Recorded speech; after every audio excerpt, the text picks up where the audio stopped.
karong senyang naglisod og bangon.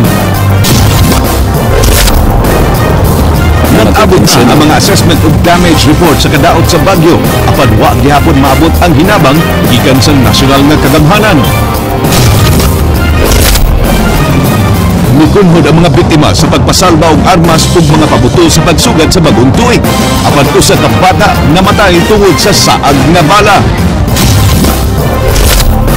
5 ka balay nasunog sa Napo, Karkar. Balay sa kapitan apil pagkasunog. Ikatulong taytayan alang sa Cebu ug Mactan, sugdan ug tukod.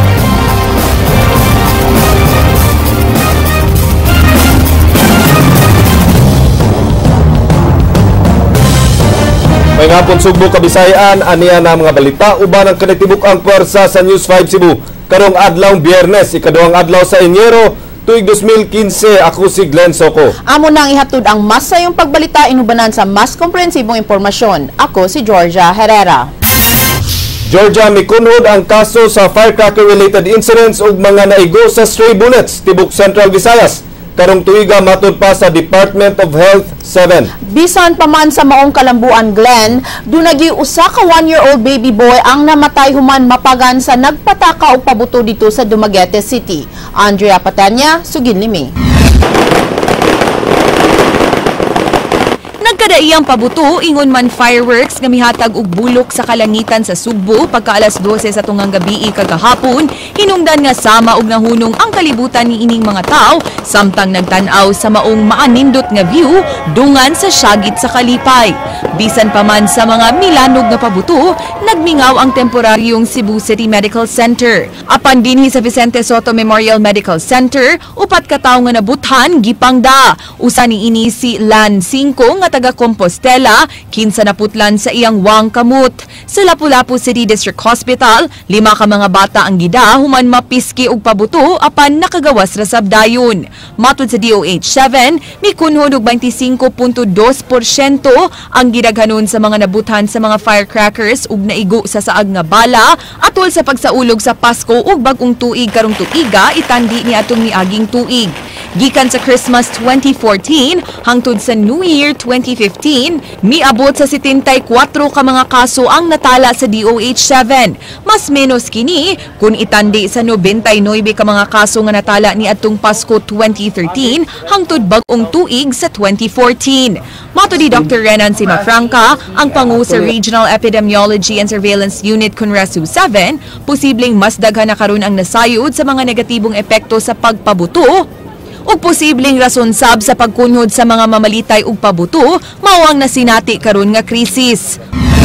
Usa siguro ang awareness nato no sa mga tao plus ang kuan nila ang economic kuan siguro usa na sa factor nato ang ilahang buying capacity. Sa 74 cases nga natala karong tuiga, napo ang nagkinahanglan og amputation kung naputlan og mga parte sa lawas, samtang duha ang naigo sa saag nga bala nga naglangkob sa usa ka batan-ong lalaki. Bisan og ni menos ang gidaghanon sa firecracker ug stray bullet related incidents, nasagmuyo ang DOH-7 kay wa nakabot ang ilang zero fatality target sa Central Visayas nga ilauntang nakabuot niadtong miaging tuig. Usa ka tuig nga batang lalaki nga taga Dumaguete City, Negros Oriental ang namatay kagahapon sa buntag tungod sa severe trauma human maigo sila sa pabuto sa iyang amahan samtang luwan sa motorsiklo. Nasayran nga gikan silang mitambong og New Year's Eve Mass ug napagan sa pabuto. After sa kuan mass pagpanggawas sa mga tao, nagpabuto ang kuan dahil sa karsada. So happen nga nitalsik ang usa sa mga pabuto ngadto nila nga niagi sa karsada. Nga diri sa left side nila niigo. Murag in between siguro sa anak og sa amahan nga nagdrive.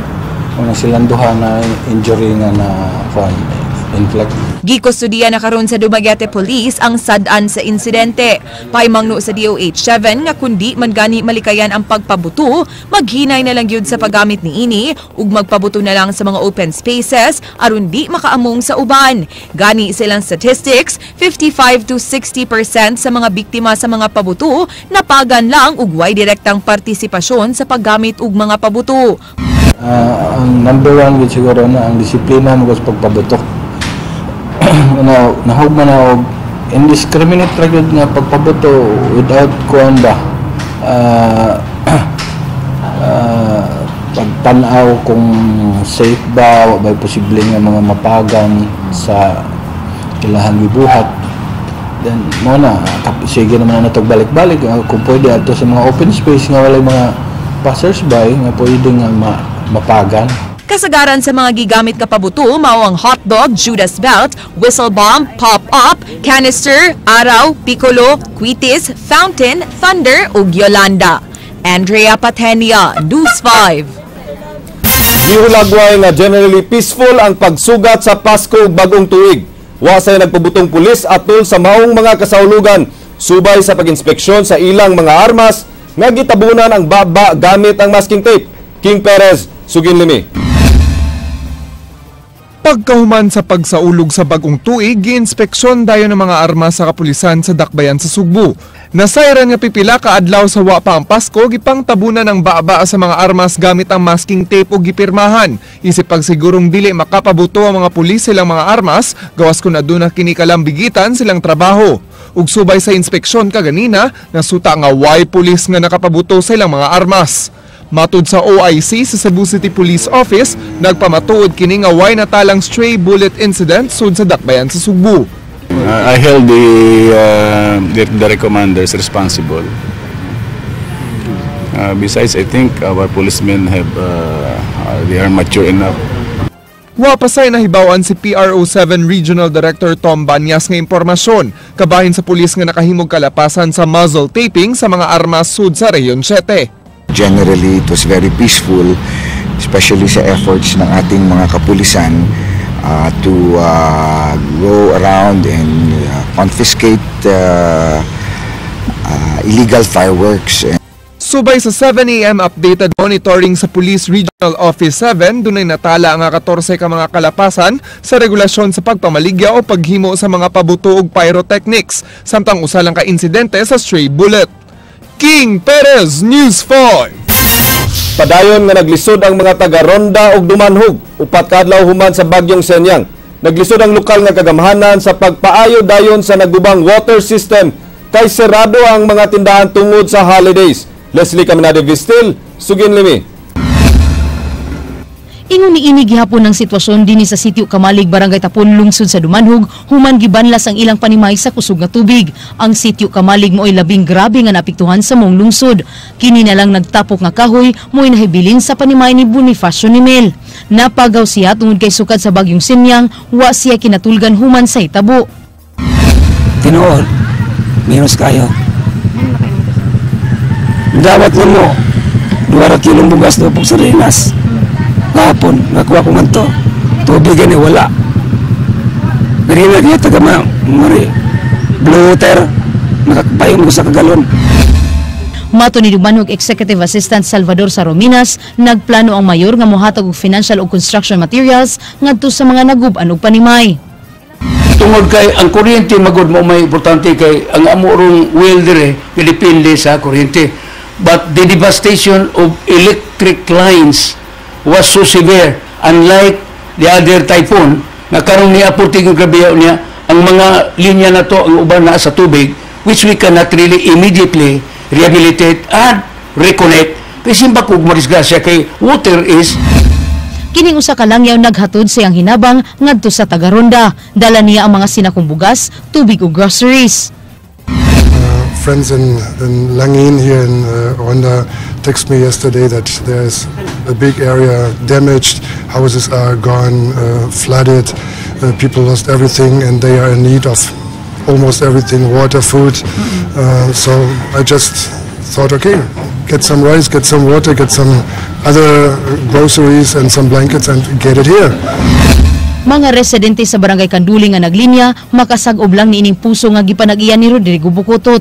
Mato ni Arnel Talaba, lisod ang ilang kahimtang labi na nga wa sila'y mainom nga tubig. Lisod kay mamay, kay og dili jud ko mo uning kamot og pila-pila jud. Yung uban gani maabot kay kalaunas, kadlawon, mapila lang jud kay para makakuha gig tubig ba. Nya uban gani mag-away kay usahay kay mag-una-unahay man. Pero mo rin yung kanang source give sir nga Oh, mo rin siya. imnon sa ninyo. Imnon na lang jud kay wa may lain.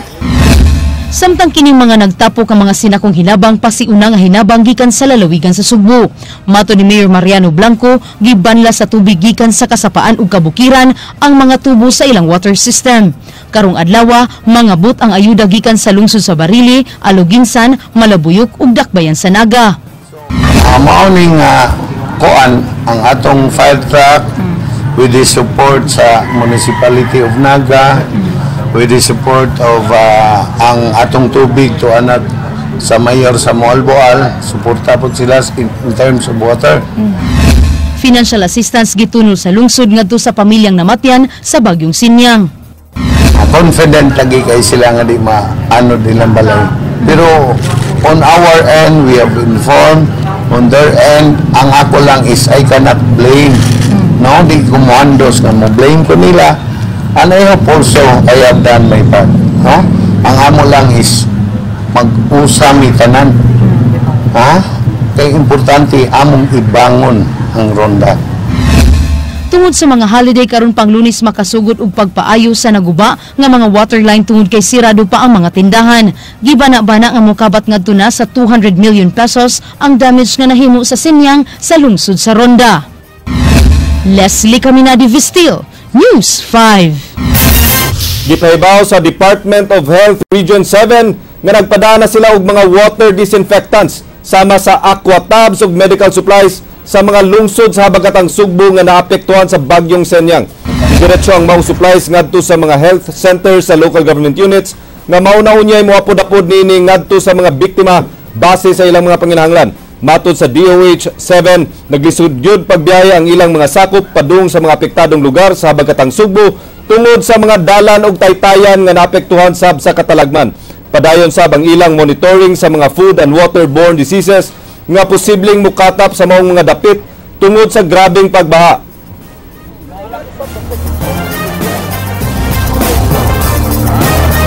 Sa karon naabot tayo mga drugs and medicine nga gi-provide dito sa tagsa kalungsod, no.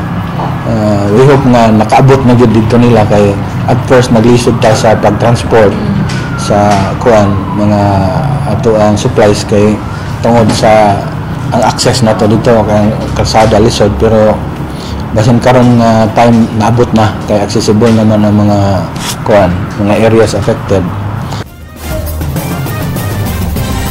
115 ka mga pamilya ang nawadan og panimay tungod sa bagyong Senyang. Sumala sa Office of the Civil Defense Region 7, dulan sa 100 ka mga panimalay ang totally damaged, samtang 63 ang partially damaged. 21 ang nangamatay, 17 sa Cebu ug 4 ang sa Bohol, samtang 3 ang nagpabilin nga missing. 2 sa na missing gikan sa Cebu, samtang ang usa ang sa Bohol. 2 kataytayan ang nangadaot ug dili maagian usa niini sa Cebu, samtang usa usab sa Bohol. 300 million pesos nga loan gipaabot sa lungsod sa San Remigio gikan sa World Bank. Matod ni San Remigio Mayor Mar Martinez, ang kantidad ipaayo sa ilang mga dalan ug livelihood sa mga biktima sa bagyong Yolanda niadtong tuig 2013. Kita na mo bitaw na wa kay mo dako kayo 350 million i-propose tungod kay para nako sa gitan-aw sa namo na kamakaya ra pud mo implemented po dayon ba.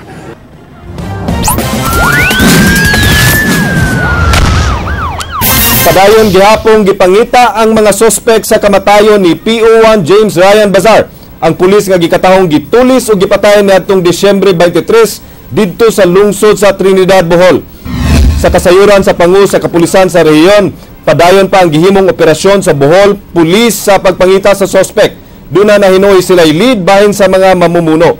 Ginudahang pagpanulis ang motibo sa pagpusil patay sa kanhi sakop sa Parian Police Station.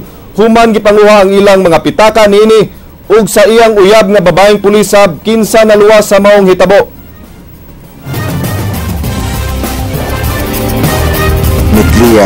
Hindi naman ano lang talaga siguro, no? Opportunity, target of opportunity sila na nakita, not knowing that it was a policeman who was their victim. Planado na sa Cebu City Police Office ang seguridad sa umabot nga Sinulog Grand Parade na may tabo sa ikatulong simana karong buwana. King Perez, Sugin Limi. Uban ng organizing committee sa kapistahan sa Santo Niño nakamugna na og security plan ng Cebu City Police Office na siguradong dagsaon sa minilyon ka mga tao. We will saturate the crowd with our policemen, our barangay tanods, volunteers, marshals. So we will do. It's part of the planning, overall planning. Gipanglantawan ni Kapa nga makuhaan ang gidaghanon sa mga tao nga manambong sa sinulog kay magdungan ang kasaulugan sa pag-abot ni Pope Francis dito sa Tacloban. Bisan pa niini, dugang 1,000 ka mga pulis gikan sa Police Regional Office ang gipangayo ni Kapa aron magmalampuson ang crowd control measures sa kapulisan. Nevertheless, it's still the same number, hundreds of thousands, even million people will be coming. King Perez, News 5. 5 ka panimay na sunog sa barangay Napo sa Dakbayan sa Karkar. Apil nga nasunog ang balay sa barangay Kapitan. Ray Pasaporte, Sugin Limi. Igo na lang sa pagsudong ang mga tao ganihang buntag dinhi sa barangay Napo Dakbayan sa Karkar sa 5 ka panimay nga naabo sa sunog ganihang kadlawon. Usa sa nasunugan si Ronel Nakwa, barangay Kapitan sa maong lugar. Alauna ganihang kadlawon. Gipukaw sila sa iyang mga silingan pinaagi sa paglabay og bato kay nahinanok sila pag-ayo dihang nidako na ang kayo. Nagsugod ang sunog sa balay ni Francisca Basanal nga wa diha atol sa sunog kay didto kini natulog sa balay sa igsuon ug ang anak ni ini nga si Joel maoray nahabilin. Sir, diri sa ila sa balay ni Francing Basanal. Murag sa ilahan ning kuan kanang na-short sa ilahang linya sa kuryente siguro. Ya, pagka kuan gipukaw naman lang mi sa among mga silingan. Mata na mo ang diri sa among balay, duol na lang kayo ang kayo mo nang diretso na lang pud mig gawas din namukaw lang pud sa uban namong silingan. Tabo mo to wala gyud na da bisag usa sa among mga gamit mo na. Si Joel Basanal nakaangkon og paso sa tuong tiil ni ini og anaa karon sa tambalanan. Matud sa kapitan nga dugay sab kaayo ni abot ang bombero sa Karkar ug sa pag-abot ni ini tulo ra ka tawo ang sakay sa fire truck. Nahog na to og second alarm kay responde man pod ang Cebu nga fire station pero fortunately wa sila ka bomba kamera. Sa inisyal nga investigasyon sa kabumbiruhan gidudahan nga linya sa kuryente maoy hinungdan sa sunog. Ang balay ni Basanal ginama sa light material hinungdan. Dali nakadako ang kayo ug mikatap sa 4 ka panimay. Sa kinatibuk-an sir sa 5 ka balay mikabat kani og 3.9 million. Ray Pasaporte, News 5. Nangaangol ang 4 ka tawo human magbangga ang 2 ka motorsiklo sa may crossing sa Dalan Colon ug Hacoselem Street ganihang pasado alas 5 sa buntag. Nagpurog og di hapit makasulti ang driver sa usa sa mga motorsiklo nga si Leonardo Orozco human magbangga sa laing motor nga gimaneho ni Arnel Boholano. Ang ulsab og nagbuyod sa dalan ang pasahero ug asawa ni Boholano nga si Gina. Nasaran nga gikan nangumpra ang mga Boholano sa Carbon Public Market ug mauli na sila sa Barangay Apas dihang ilang nasugatan si Orozco dinhi sa may iskina Colon ug Hacoselem. Gingong mipugos paglabang si Boholano sa intersection bisan nag-warning na ang traffic light. Suma sa mga saksi, kusugsab ang daga ni Orozco din kinsa padung sa iyang trabahoan sa Dakbayan sa Mandaue. Nagkuhan ko kusyong na. Ya tanaw na ko kusog mga iyang daga ningunong na lang ko. Unong na ko iyab man gyud kong gihapit kada kog lugar nga rio. Isa lagi sa pamati sir. Lagi ni sa sir kay man sila bisa grid ang traffic light.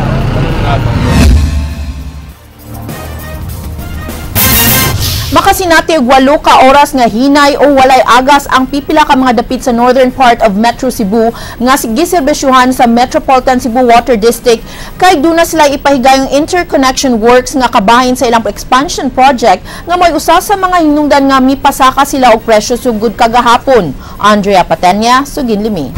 from Lubog to Tinao. Nipay mangno ang Metropolitan Cebu Water District ngadto sa ilang mga konsumidor nga nagpuyo sa mga lugar sa Compostela, Liloan, Consolacion, Mandaue City, Barangay Mabolo, North Reclamation Area, Pier Area, Mactan Export Processing Zone 1, Mactan Cebu International Airport, ang mga kabarangayan sa Mactan, Punta Enganyo, Ibu ug Buaya sa dakbayan sa Lapu-Lapu nga magpundo na daan og tubig kay mupay gayon sila og massive water interruption sugod alas 8 sa buntag hangtod alas 4 sa hapon ug mang-adlaw. Kini alang sa ilang ipahigayong interconnection work sa mga lungsod sa Consolacion, Liloan ug Compostela, isip preparasyon sa ilang pag-import ug supply gikan sa Cebu Manila Water Development Incorporated. Kung mahuman na ang pag-connect sa ilang mga tubo, magsugod na sila og inject og dugang 18,000 cubic meters nga tubig gikan sa Luyang River sa Carmen karong Lunes. Dako kayong ikatabang ang maong dugang water supply kay mo serbisyo kini sa dugang 26,000 ka mga pamilya o 125,000 ka mga individual sa Metro Cebu. Nasayran nga sa kasamtangan, 43% lang sa current demand sa tubig ang naserbisyohan sa MCWD ug kun madungagan ang ilang supply, musaka na kini ngadto sa 46%. Makatabang sab kini aron maminusan ang consumption sa groundwater sources sama sa tabay ug poso nga giingong ana-ana sa critical level ug delikado na sa saltwater infusion. Kung magpadayon ang suyop sa groundwater by 2030, by 2030 or about 15 years from now, ang saltwater or ang tubig nga parat musud na to the point nga maabot na dito dapita sa Talamban. By the time nga mohapin na siya, dili na to gusto na mahitabo, but kung ato nang pasagdan, then even katong mga shallow wells katong sa mga tabay sa mga panimalay nagikan dire sa dagat padung sa Talamban area, maapektuhan to siya. Gawas ni ini gipaybaw sab sa MCWD nga sugod kagahapon, epektibo na ang 12% increase sa ilang water rate o 1 peso and 62 centavos nga aumento matag cubic meter. Buot pasabot ni ini, ang konsumidor nga dunay bill nga 200 pesos matag buwan, magbayad na karon og 224 pesos sa bag-ong MCWD rate kansang epekto masugdan na nila og sinati karong Pebrero. Gipasabot sa MCWD nga karon pa sila ni aumento human sa 8 ka tuig ug alang resab kini sa ilang expansion projects sama sa 1.2 billion pesos nga pipe expansion karong tuiga ug ang mahitabo ugma nga interconnection works. Kanang kwartaha god nga ma-generate nato due to the increase, we will use that for expansion. Dili man na ingon nga mobalik sa MCWD because wa may dividend din sa MCWD. We are a government company and all the money will be plowed back to the expansion. Of course, we will pay for the salaries, operational costs, etc., etc. But most of this money will go back to improvement of the services. Padayon sab nga gi-advocate sa MCWD nga limpyong imno ng ilang tubig, inay nga kanunay mupalit og mineral water. Kay ang ubang bottled waters demineralized na nga gikuhaan na sa mga essential minerals sama sa calcium, fluoride ug potassium. Sa filtration nila, some of the minerals which are useful to the body are filtered out, no? And therefore what you drink is just water but none of the minerals, no? Sometimes, no? Andrea Patenya, News 5. Makabato na unya og ikatulong taytayan ang Sugbo nga magkonektar sa mainland Cebu ug Mactan Island kay gipaygayon kagahapon ang groundbreaking ceremony alang niini. Mitambong sa maong kalihukan si Andrea Patenya. Posibleng karong tunga-tunga sa tuig 2015 sugdan ang pagtukod sa ikatulong major bridge sa Sugbo nga gikatakdang mahuman sa tuig 2018. Subay kini sa gipahigayong groundbreaking ceremony sa maong proyekto dinhi sa Shell Island kun asa moagi ang maong taytayan nga mokonektar sa dakbayan sa Sugbo ug sa lungsod sa Cordova. Gitambungan kini nilang Cebu City Mayor Michael Rama ug Cordova Mayor Adelino Sitoy, lakip na ni Cebu Vice Governor Agnes Magpale, kinsa mipasalig og suporta gikan sa provincial government. Akong ipakita ang suporta kay kini nga maong proyekto di lang ni alang sa Cordova o sa Lapu-Lapu City. This is for the whole island of Cebu. Tumong sa maong ikatulong taytayan, mao ang pagmenos unya sa bulog sa trapiko sa duha ka mga taytayan nga nagkonektar sa dakbayan sa Mandaue ug Lapu-Lapu nga base sa mga pagtuon, agian na og kapin 80,000 ka mga sakyanan matag adlaw. Si Sitoy maoy nangunay sa pagpahigayon sa groundbreaking ceremony aron madungan kini sa 102nd anniversary sa pagkaindependente sa lungsod sa Cordova gikan sa dakbayan sa Lapu-Lapu. Nahuman na sa kagamhanan sa Cordova ang ilang public-private partnership kon PPP ordinance alang sa maong taytayan tali sa Metro Pacific Tollways Corporation sa budget nga 17 billion pesos. Apan di pa masugdan ang proyekto kay padayon pang gi-evaluate sa dakbayan sa Sugbo ang proposal sa MPTC ug wa pa kini nila maaprubahi. Hinuon gipasalig ni Rama nga iyang gipadali ang iyang giumol nga Joint Venture Committee sa paghuman sa assessment sa maong proposal. Buot ni Cordova Mayor Adelino Sitoy nga tawgon ang third bridge ug Santo Niño Bridge kay kun mahuman na unya ang maong taytayan, gipanglantawan ni ini nga moapil na unya ang lungsod sa Cordova sa pagsaulog sa tinuig nga kapistahan sa Balaang Bata. Yan, deboto po mi Santo Niño. So we can participate during the Sinulog. We will go to Santo Niño Bridge.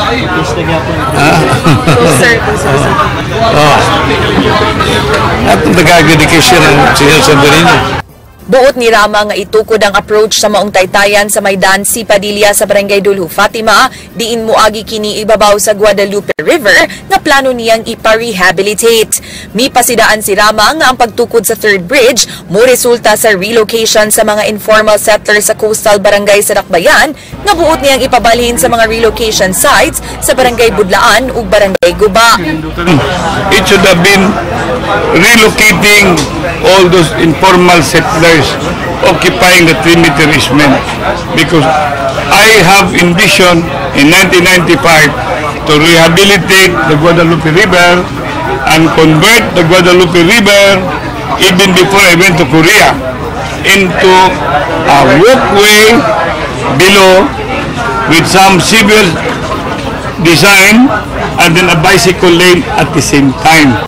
Sa initial design proposal, gikan sa approach sa may si Padilla, muagi ang taytayan sa Shell Island nga tukuran og viaduct. Pipila ka metros gikan sa viaduct sa Shell Island, dunay maagian nga toll plaza ang mga motorista ug mulahos na ang ilang biyahe padung sa Cordova, diin maagian usa nila ang Barangay Babag ug Barangay San Miguel, usa mo exit sa Barangay Pilipog. Ang tibuok taytayan, dunay 4 lanes nga gibanabanang dunay gitas-on nga 7 kilometers ug dunay travel span nga 3 to 5 minutes.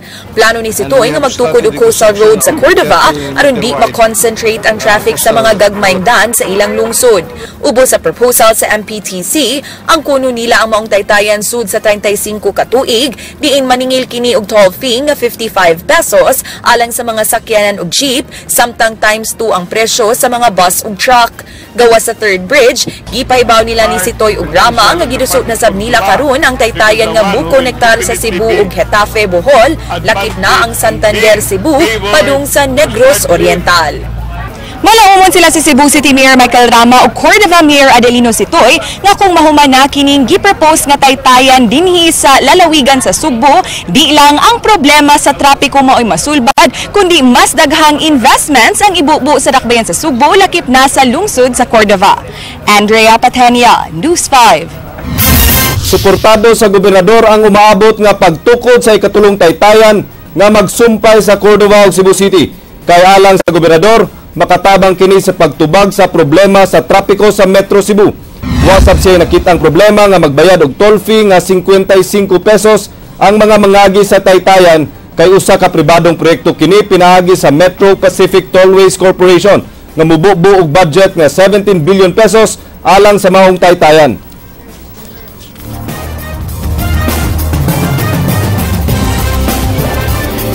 People will really ganap man. Saya lang po yun ka nang nabos naman di sa lagi din komisido na pero para nako tulos okay kung ilan ang tulan di ang third bridge private vehicles sa baka-afford na sila diba yun?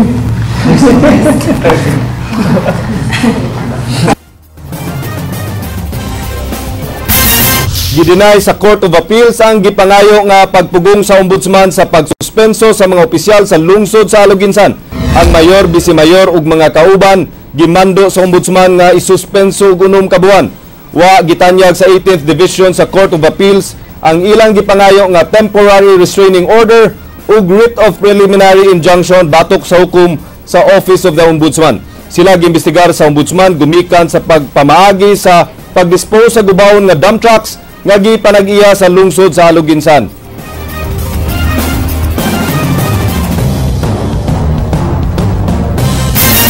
Lima na ka mga bagyo nakahatag og kadaot sa Subo apan hantod karon wa pa gihapon madawat ang kwarta alang sa rehabilitasyon sa unang bagyo nga Yolanda. Nagtipon og na ang mga damage og assessment report apan way pundo nga nadangat ngadto sa mga lungsod sa biktima sa mga bagyo gikan sa national government. King Perez, Suginlimi. Tubig ug pagkaon mo ay primary concern karon sa mga apektadong lugar sa bagyong Senyang. Mipasalig ang DPWH sa Kapitolyo, madaling mahuman sulod sa usa ka semana ang temporary steel bridge sa Dumlog, Sibunga, human gibanlas ang approach sa Taytayan. Ang gobernador wa magtuo nga daghang kinabuhi ang makala sa bagyong Senyang. 17 ka mga tawo ang namatay samtang duha ang missing ug kinadaghanan sa mga namatay gikan sa lungsod sa Ronda. Although Sibunga yesterday sa TV, they footage nga, nag-interview na taga Sibunga, wako na sila mahibaw. Akong kahibungan kay, you know, every household, even sa mga remote barangays, they have a radio. No lang sila radio, so I don't know what went wrong, no? Anong kuan? So because of the grabe katong contract impacts of climate change and at the same time kakulangan sa ato ang mga local government units sa pagpahibaw gyud dinha. Alang sa Pangusa Disaster Risk Reduction and Management Office sa Lalawigan, adunay tulubago ng mga lokal nga kagamhanan sama sa Ronda. Sa assessment ni Baltazar Tribunalo Jr., dili epektibo ang ubang mga Disaster Risk Reduction and Management Offices. Napakyas ang uban sa pag-identify sa mga lugar nga adunay hulga sa katalagman sama sa flash floods. Kanang wala dyan may kibalo niya na I got the video, I got the evidence, no, na naana siya. So ang punto lang na to, pagbansa-bansay ni tingalig wala pa po kay naanad ang mga LGU, pero naamanggi kataguan kung kung makadto mo sa area, it's basically very dangerous yun ang area. Anay mahatag nga hinabang gikan sa Kapitolyo, pinaagi sa Calamity Fund alang sa mga apektadong lokal nga kagamhanan human sa bagyong Senyang tungod kay anaa gihapon sa state of calamity ang lalawigan sa Sugbo human gigo sa bagyong Ruby sa susamang buwan sa Disyembre sa miaging tuig apan giangkon sa mga kadagkuan sa Kapitolyo nga mahimong suliran karon ang pagpangayo og gahin gikan sa nasudnong kagamhanan tungod kay nag-abot na ang mga danyos sa mga bagyo nga nakaapekto sa lalawigan sa Sugbo. Gani subay sa initial assessed damage sa Kapitolyo sa bagyong Senyang, moabot nga to sa 1 bilyon ka pesos ang damage nga nahimo sa bagyong Senyang. Mga tagtabaw sa national yun eh. The provincial government cannot afford that, no, kung maabot magalingan na. Ato, kanilang kining katong ipahatag ng assistance karon, relief packs, water supply. Bisan og napirmahan na ang rehabilitation plan sa bagyong Yolanda, wala paghihapon mangabot ang tanang pondo ug naagian na lang og laing pang mga bagyo. Mao man ang hangyo ni Gopod nga dapat proactive sila kay otherwise kung di sila magsig-follow up matabunan po na siya, no? That's very critical question yun, no? That's very good. I have faith in our local government units. I have faith in the people that sa tanan rin natin nanabang, no? We will overcome this. King Perez, News 5. Happy New Year, Attorney Happy Jordan. New Year. Wa man ta ka-greet sa atong viewers kay nag-special man ta Action Bisaya special. Happy New Year everyone. I May hope bagong tuig sa atong mga kaigsunan, no? Sa atong mga kapatid. I hope na you had a good time. Taas ng holidays. Holidays, exactly. Kapahuway yung mayong mga tao. Ug maugkanto ang mga balita sa Aksyon Bisaya kinisiglan Soko. Daghang salamat ako si Georgia Herrera. Bisan asa, bisan kanusa. Kapatid. Kay di lang kutob sa balita. Action!